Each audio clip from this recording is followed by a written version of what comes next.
not going high fat, making sure very low toxicity. And so that's sort of a unique situation. But that person with cancer is very different than my person with inflammatory bowel disease. Like the person with cancer, I would recommend raw foods sometimes, like in terms of salads. The person with inflammatory bowel disease, if I give them a salad, they're an absolute wreck. So that was something that I'm just very much aligned with you on. And then in terms of meat, again, I think it's the same thing. I do think that if you are healthy, I do think most people thrive doing meat, generally speaking.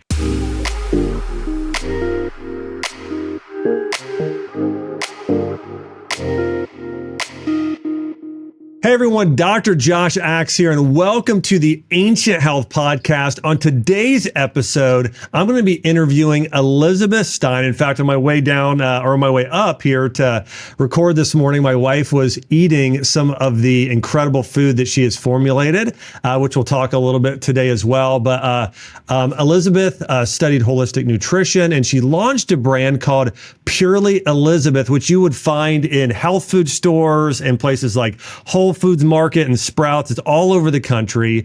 And she's really focused on sourcing ingredients via regenerative agriculture and via local farming communities. And she has an amazing story and journey about how she came to create this company and really focus on helping people take their health to the next level. Elizabeth, welcome to the show. Thank you so much for having me. It's so great to catch up with you. It is. I know we talked several years ago, and I loved our conversation, and so wanted to keep it going and talk about food as medicine and everything else. But first question for you: what got you involved in the natural products industry? Yeah, so I definitely was not always in the industry. You know, I think as I look back in my younger years, I was always a relatively healthy-ish eater as I compare it to friends and look at my friends, particularly in college. I was definitely the one who was going to yoga and including greens in my meals. But after graduating college, I worked in the handbag industry doing sales and marketing. And at the time, I met my boyfriend, who was a big triathlete and a personal trainer. And I was always into sports. I was an athlete, but certainly would never consider myself a long distance runner or a triathlete by any means. And he convinced me to start doing marathons and triathlons. And I thought that this was absolutely insane. My limiting belief was that I am not a runner. I hide in the woods during lacrosse practice. I don't run. And he really taught me that so much of it is really mental. Yes, there's the physical aspect of training, but what you set your mind to do, you can go after. And so I ended up running my first marathon, and shortly after that did my first triathlon, and just developed this whole huge interest in health and wellness. And so I wanted to find something career-wise that was more aligned with this. And whatever I typed into Google, I stumbled upon the Institute for Integrative Nutrition, and I did their program in 2007. And it was really in that program that I learned about food as medicine, that I saw the power of Mark Hyman talking about when a child had ADHD and then took gluten and dairy out of their diet, and then went from chicken scratch handwriting to perfect handwriting. And that was one of those things that just really stuck with me. And really to see that power of food as medicine was incredible. And that was where my journey began. Wow, that's awesome. You know, it's so interesting. I hadn't talked to him in years, and I just got an email from Joshua Rosenthal this morning. So, he's the founder. He's the founder of IIN, and it's created such a great thing. Since then, I know continually more nutrition schools have popped up, and that's such a great, I think, certification. That's I offer a nutrition certification because what I started noticing was when you have someone like medical doctors per se, they don't get nutrition training in school. Yeah. Most people. And when I went to school, I took nutrition courses. Now I took it in postgraduate and get my doctorate, but also I took them in undergrad. And in undergrad, everything you're learning is completely wrong.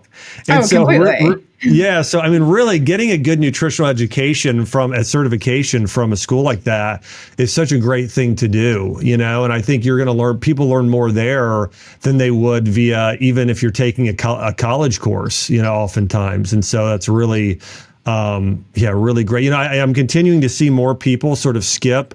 Of course, this is, controversial right now. Should you go to college? Should you not go to college? Yeah. More people are skipping college and instead getting some of these certifications instead of, going and getting because again, I think people learn more of what they actually need in sometimes a 6-month or let's say a 1-year certification than they do in even a 4-year degree.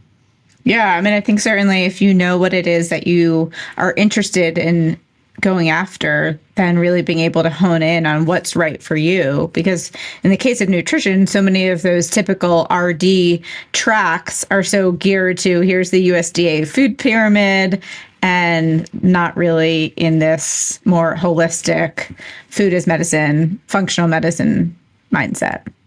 Yeah. You brought up something. So doing the triathlon. So when I was in undergrad, I was on the triathlon team, and so I competed a lot. Wow. And also it mixed in there. My first year, I did some general bodybuilding. I'd eat 6 times a day, egg whites, chicken breast, steak. It was but basically, I mean, we didn't season anything. The food, it just did not taste good. It's just like you just ate to try and really get fit. But one of the things you've done such an incredible job of is taking food that's healthy and making it taste just incredible. What was your sort of inspiration behind doing that, creating a brand that both used all natural whole ingredients and both making it taste amazing? Because I think there are more and more brands now, but really when you started Purely Elizabeth, I think that you really were part of that early trend of taking granola and other things, adding superfoods, but really, taking that to a whole new level. Like I know you used coconut sugar instead of cane sugar. And so, really trying to elevate the benefits of your product.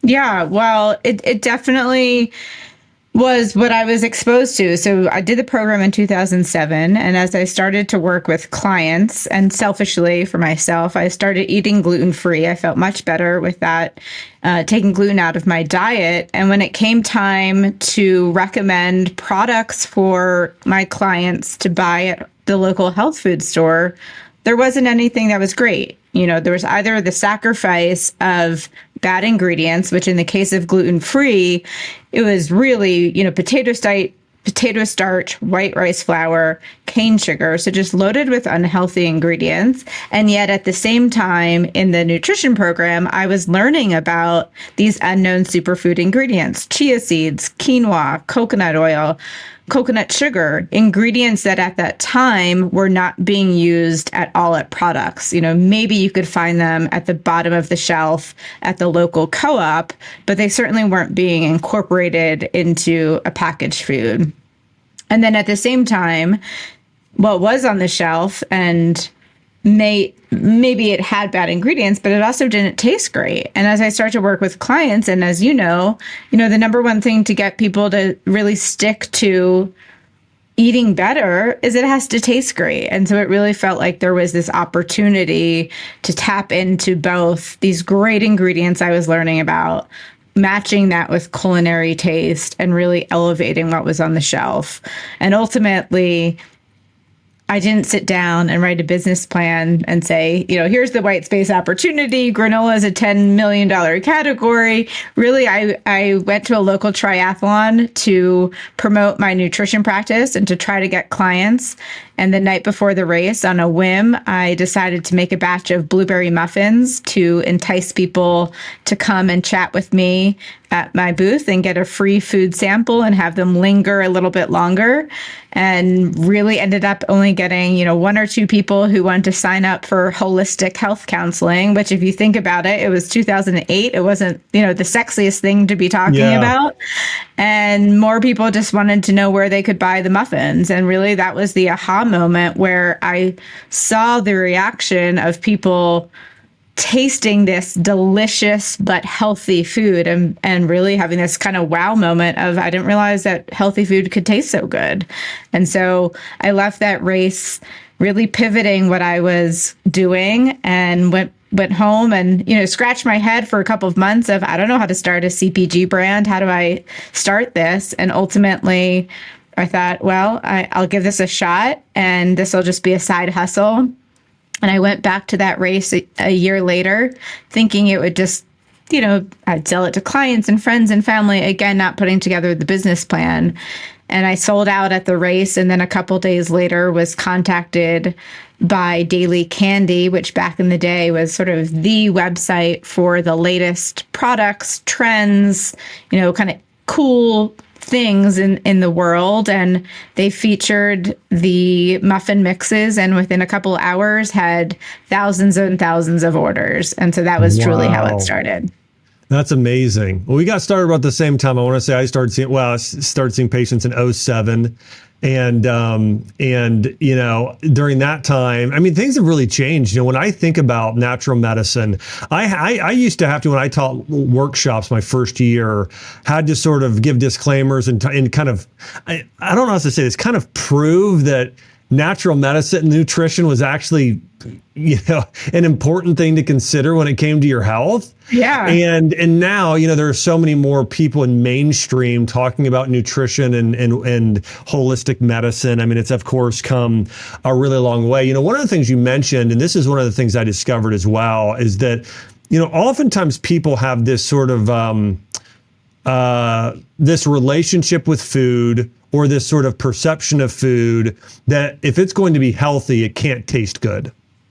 I mean, and just for instance, like tonight, I'm going to make chicken Parmesan. So we got these, organic chicken. I'm going to do, this sort of rice flour with the, we've got organic tomato sauce. We'll do buffalo mozzarella cheese. We'll do a lot of Italian seasoning, and it'll taste amazing. In fact, it'll taste better than when I was a kid and went to the Olive Garden or wherever it is. Like, it'll be a really amazing meal. And so I really learned over the years how to use herbs and spices and just how to taste food that, create food that tastes great. But again, I think some people still today have a little bit of a mentality that, if it's going to taste good, then that's not going to be good for me. Have you dealt with that at all? That sort of that perception? I think there's been more of a breakthrough in recent years, but is that something that you've confronted as well? Absolutely. I mean, starting out, that was what I experienced working with clients. And then starting the company, I felt like, hey, here I am trying to educate a couple people on the side. Here's a way to do this on a much grander scale. And so as a company, my mission has been from the beginning of how do we really help people on their wellness journey, starting with that education piece around food and providing those healthy recipes so that people can see that healthy eating isn't a sacrifice. And so when it comes to product, we certainly hear people who've never tried the product who think like, okay, this isn't going to taste great. And that's why there's nothing better than just giving them the product. You don't have to say anything about that it's healthy or not healthy, just taste it on its own. And you get people to really change their opinion about what it is. So I feel like I've really try to build the business from day one, just getting product into people's mouths as much as possible so that you can really change that perception of what healthy can be. Yeah, it's good. I think one of the things that my relationship with food today, I feel like it's a good, healthy relationship. I see food as both something to fuel me, to help me live my best life, to have a long life and an impactful life, but also to enjoy it, right? So it's a sort of balance of purpose with pleasure.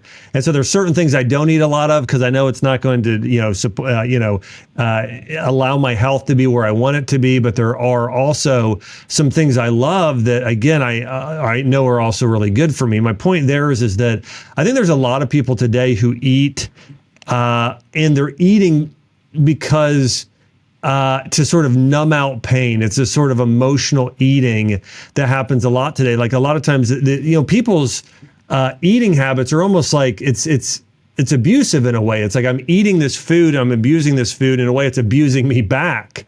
What are some things that you've done over the years? Again, I know you've created this incredible nutrition company. Also, you've counseled a lot of people in their health and nutrition. What are some things that you've done in order to help people have a better relationship with food? Well, I think one of the biggest things, and certainly this is one of the big premises from integrative nutrition, is this idea of primary food. So actually the food that we are consuming is almost secondary food. And it's the primary food that truly affects us and our health.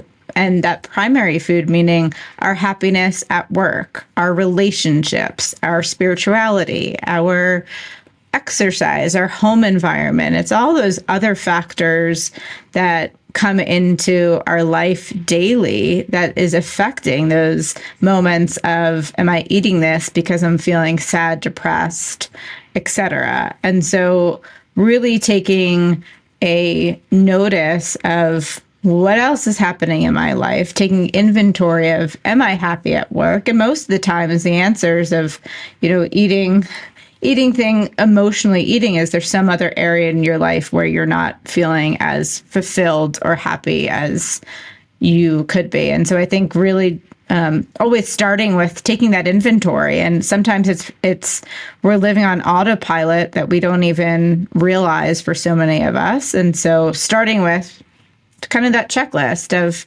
where am I in my happiness at work, my relationships, my home? Am I wanting to move to another state? Having somebody that either doing that with yourself or with somebody else is a really great exercise. Yeah, that's great advice. One of the things I think that's also happened in recent years, there's so many diets today, right? You've got gluten-free, you've got vegan, vegetarian, paleo, keto. There's a lot more, right? I mean, so confusing. Yeah, and I know this is something that IIN covers. I know it's something a lot of nutrition schools cover, is sort of going through maybe the top 25 most common diets we're seeing today. Of course, GAPS diet, AIP. There's a lot out there. What are your thoughts in sort of regarding these different diets in terms of what diet do you believe people should be on? Are there any potential drawbacks of some of these diets? Some of that I mentioned. What are your views on kind of all of these numerous diets? Well, look, as you just said, there are so many of them, and I think it can be so confusing for people. I mean, my perspective is that we are all different. So you can't have one prescribed diet for everyone that's going to work. That being said, there are general principles that across everybody that are true. I mean, Michael Pollan makes it very easy in his perspective of eat too much, mostly plants. And so for me personally, right now, I've been on a completely gluten-free, dairy-free up until 2 days ago for the last 6 months, just because I've been dealing with some gut issues. But typically my diet gears more toward just an anti-inflammatory, so minimizing gluten, dairy, sugar, lots of plant-based, lots of veggies, getting that diversity into my diet, as well as animal protein. So I've gone through stages, but right now, definitely including a lot of animal protein, and would love to hear your thoughts on this. But I'm certainly on the camp of doing a lot of strength training and trying to eat more protein than I ever ate before, where I definitely historically was not doing that. So we're in total alignment here on the first thing you mentioned here, and everybody's unique. Everyone has this unique their own unique biology. And so I don't think there's one perfect diet for anybody when you look at these common diets out there. A lot of my background was in Chinese medicine, and Chinese medicine really focuses on something called the 5 elements. And that is, everybody is unique. Everybody needs to eat based on what they're dealing with and based on sort of their internal pattern, the emotions they're experiencing. Certain herbs and supplements or foods help help support different areas of the body. And so that's always really been a big part of my belief system. And so we're very much in alignment there, you know, and I was going to mention when I was in practice, I knew early on, like somebody that has cancer where maybe their detoxification channels, like their lymphatic system and liver and gallbladder, those are overburdened. Well, with those people, I probably need to be more conscious of not going high fat, making sure very low toxicity. And so that's sort of a unique situation. But that person with cancer is very different than my person with inflammatory bowel disease. Like the person with cancer, I would recommend raw foods sometimes, like in terms of salads. The person with inflammatory bowel disease, if I give them a salad, they're an absolute wreck. So you know, that was something that I'm just very much aligned with you on. And then in terms of meat, again, I think it's the same thing. I do think that if you are healthy, and I do think most people thrive doing meat, generally speaking. Again, I think high quality meat, of course. Yeah, and that's the thing that I think where meat has been villainized, and I would say grains in the same way, actually. But I think they've been villainized because what somebody will do is they'll take one study done on conventional meat products. And it's just not apples to apples at all. It's really not. They're radically different foods. The same thing if you're talking about hybridized grain in the United States that's then been sprayed with glyphosate and like it just, that's not good for you. But you know, the grains that are the original breed that you're going to find in areas in Europe, and then they've been sprouted, and then you ferment them and create a sourdough product. It's not the same thing. So anyways, I do think that people do very well with meat oftentimes, especially, and when we look at longevity, I think it's good because building muscle is one of the most important things we can do to stay younger. And even the people who, David Sinclair is an example of this, Dean Ornish, and many of the others that are more on the vegan or vegetarian side, they'll say, well, it's actually not good for longevity. But And they'll point out an amino acid called methionine is the reason why with high protein intake. But I really think the issue there is that people aren't getting bone broth or organ meats to balance out the muscle building proteins. Just like people need a balance of omega-3 and omega-6 fats, you also need a balance of amino acids. You need a balance of that glycine, proline, hydroxyproline, amino acids to balance out the branched chain amino acids. So anyways, my thought is that ideally a lot of people should be getting 20 to even 40 grams of protein a day. Per meal. If they really want to optimize their muscle longevity. And your muscle is your muscles are essentially an organ of your body that we really want to take care of. So that's my general view. Well, it sounds like we're in alignment then. Yeah. Yeah. It does drive me crazy. I will tell you, absolutely crazy when people will say grains or meat or anything else or dairy as a blanket statement. It's bad for everybody because again, here's dairy as an example. Raw goat's milk kefir is so different than conventional milk from A2 cows you're going to find in a grocery store. They're just, it's absolutely not the same thing. So, and then you read the headline or you see the headline on TikTok and you go with, okay, I'm going to fear this dairy or grain or meat. And that's not necessarily the case. Yes, absolutely. It's all about quality. So if some of you haven't caught on yet, Elizabeth is the founder of a really cool food company called Purely Elizabeth. Elizabeth, share a little bit about what makes your foods and products just so different. Yeah, so we use the most nutrient-rich ingredients, superfoods. So we, in our granola, use a combination of organic oats, so not conventional with glyphosate, organic gluten-free oats, quinoa, amaranth, chia seeds, great for those omega-3s. We use a coconut oil to bake our products and coconut sugar. So better for you fat, better for you sugar, is really looking at the best alternatives possible. And as you mentioned at the beginning, we've got a big focus now on sourcing our top 3 ingredients, are oats, sugar, and oil, from regenerative farming practices. So we have made the commitment last year to get to a third of our ingredients sourced from regen by 2026, which is... Can I say how hard that is, by the way? Yes. I mean, nobody is doing this right now. And I know Jordan Rubin and I own 4,000 acres of certified organic land. Some of our supplements we use at Ancient Nutrition are regenerative organic certified. But there are only 2 supplement companies that get ingredient, like literally 2 that I know of. It's actually Ancient Nutrition. I believe Gaia Herbs is the second one, but they're the only 2 supplement companies that are doing regenerative. So just to let everybody know what you're doing and actually incorporating any regenerative ingredients, you're like the 1%. So it's bravo. Thank you. Well, I think it's really something that's just so critical for our future, and really as we look at not just the environment, but really from that health aspect, where the health of the soil is affecting what our health is as a population. And so really what we're focused on, A, is the sourcing, but B, we're working on a project with a company called Mad Ag, if you're familiar with them. They're based in Boulder, actually, but they are helping us do a 3-year research study to really understand the effects of regenerative farming on the nutrient density of the soil, and therefore the nutrient density of our oats and our ingredients. So really excited to see how this develops and just where this unfolds. It's amazing. You know, one of the things, just everybody mark my words on this. I already know it because I'm a part of the project. But, you know, what we've seen over the years, I remember when I was first in that health industry, when I first started eating health foods, I don't even know that organic, it might have just been coming out. But, you know, you had people started putting natural on food labels. So that happened first.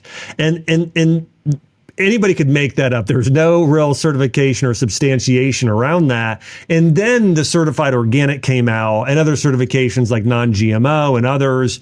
But what we're going to see here in the future is we are going to see a certification on packaging. Maybe not today. It may take another 10 years for some companies, but we're going to see regenerative organic certified as sort of the step up in the future from even organic at some point as another certification. So everybody be on the lookout there, and just know that Elizabeth is already on the cutting edge of that and what she's doing there in the food industry.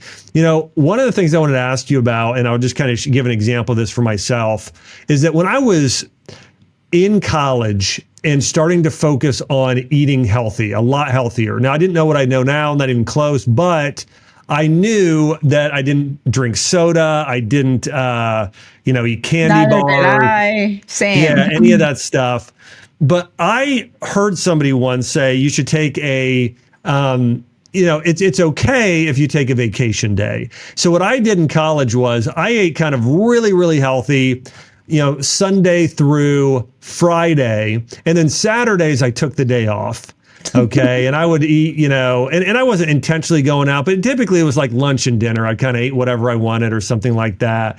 And for me at that stage of my life, going from not, eating kind of healthy to like, okay, I'm going to have one vacation day. It was a good thing. Like I did well with it. It made me realize that, I want to eat well, by the way, I've seen this in patients. Sometimes trying to eat perfectly is incredibly stressful and actually can be worse off for your health. And if you would have just one meal a week where you just splurged a little bit, I know you've talked about the 80-20 rule. Talk to me a little bit about sort of your mentality around this perfect eating or taking vacation or cheat meals. I'd love to hear your own philosophy there. Yeah, so much aligned with what you're saying. So that 80-20 idea is really this idea of not having those restrictions where you are so rigid. And I think whether it's eating or anything else in life, striving for perfection is really just setting you up for failure, in my perspective. It's very hard to be perfect at anything. And quite honestly, failure is a great thing. So I really like the philosophy of not having that rigidness where I find for myself that I don't necessarily have a day that I have a cheat day. Nothing's designed that Yeah. way. But when you take off those shackles of I have to be perfect, it just allows you to really be more mindful and kind of indulge guilt-free. So for example, I said I had been gluten-free, dairy-free for the last 6 months, but now I'm coming out of that. And I was just in LA this past week. We had an amazing dinner at Jolina one night, and I wanted The a best. slice of their pizza. Now, I wasn't going to like Pizza Hut and having that be my pizza, but it was this wonderful high quality cheese and pizza. And I had it guilt free and it was absolutely delicious. And so I think having that flexibility really sets up your mindset for success rather than setting you up for failure. You find when you start eating that way, that own balance for yourself, because you start to realize that when you're eating well, you feel great. And so it's not as though you also want to have pizza 5 days a week, because you're not necessarily going to feel as wonderful as if you had a more balanced meal. Yeah, that's so good. I mean, you're bringing up good memories for me. I got two quick thoughts here on this. One, stories. Chelsea and I, we went to visit friends of ours, Sean and Andrew East, Johnson East. They live in, they had a house in Santa Monica. And so we went over to, if everybody doesn't know Jelena, if you ever go to Venice Beach, California, it's the best restaurant. It's amazing. We went there for brunch. And I had, one of the top 3 brunches of my entire life there. We got, they have like these sourdough buckwheat or something like that. Pancakes. We had all kinds. We ate a lot. We went and worked out for like an hour and 90 minutes before just so we could go and just try everything on the menu. And I want to say later that night, we liked it so much, we went back, we got pizza. So, and oh my God, that's amazing. From 2 times in one day. Yes. And so it was that good. So if you're ever in that, area around LA, you gotta try. And Jelena is spelled with like a G, right? Yeah. It's G or J. Gjelina. Yeah, exactly. It's fantastic. The other thing was, I was way more uptight about eating until I got married. And then Chelsea was like, kind of like, you need to loosen up a little bit. And so I remember our first year marriage, we just got married, and a few months later, I had worked with some Olympic swimmers. And so we had went to the 2012 games in London, and I traveled over there. And then we took a week afterwards in Italy. And that was the first time. I mean, I hadn't had pizza, I don't think, since I was probably in college. So it had been a long time. And so, we went over there and had, and found out like, okay, I'm going to relax. I'm going to take the week. It's, I'm not in Italy all the time, and did their pizza, did gelato, did pasta. And the crazy thing was, I just remember thinking, I feel fantastic. I feel great. Now, part of it is I do think a lot of their pasta and some of their ingredients over there are very clean. But I definitely ate more carbs than I had eaten probably in the last year. So it was good. It was a good memory. Well, I do think that their food is definitely easier to digest. Their gluten or their wheat is definitely different in Europe than it is here. So the gluten is easier. But I do think it's also the joy that experience brought you, and coming back to the primary food. You're probably digesting it differently. You're sitting there happy and fulfilled. And that's a whole other aspect of health that's just as important as well.